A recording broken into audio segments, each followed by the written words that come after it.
Se c'è una cosa che ho imparato quando lavoravo in una scuola in Inghilterra è quanto i miei colleghi inglesi fossero gentili. Questo mi ha fatto molto riflettere e devo dire che noi italiani non siamo sempre così gentili, soprattutto sul lavoro. Eppure la nostra lingua ci dà tantissime possibilità per farlo. Per questo vorrei rimediare a questo terribile problema e insegnarvi in questo video a fare, accettare o rifiutare proposte in maniera gentile. Ciao, sono Simone di Italian with Simo. Noi aiutiamo professionisti e aziende straniere a migliorare il loro business con l'Italia attraverso corsi di italiano online. Se sei nuovo puoi iscriverti al mio canale YouTube o anche seguirmi su LinkedIn. Ricorda che se questo video è un po' troppo difficile per te puoi sempre attivare i sottotitoli. Iniziamo! Prima di tutto iniziamo con fare proposte in maniera gentile. 2 sono i verbi che possiamo utilizzare per fare proposte in maniera gentile: potere e volere. Questi verbi dovranno essere utilizzati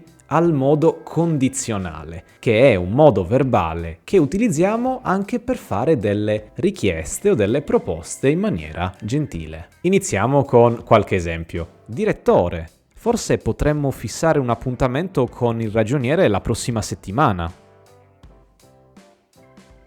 Buongiorno Marco, mi potresti aiutare a risolvere questo problema? Ricordatevi che dopo potere dobbiamo sempre utilizzare un verbo all'infinito. Possiamo utilizzare, se preferiamo, anche il verbo volere, sempre per fare delle proposte in maniera gentile. Per esempio, vorrei avere una tua opinione su questa presentazione. Perfetto, abbiamo visto come fare delle proposte in maniera gentile in italiano e adesso vediamo come accettarle. Per accettare delle proposte possiamo utilizzare l'espressione essere d'accordo. Per esempio, sono d'accordo con voi. Potremmo creare una nuova landing page. E se invece vogliamo rifiutare una proposta, come possiamo rifiutare una proposta in italiano in maniera gentile? Per farlo possiamo utilizzare il contrario dell'espressione essere d'accordo, ovvero non essere d'accordo. Per esempio, non sono d'accordo Marco, vorrei sentire i nostri avvocati prima di decidere.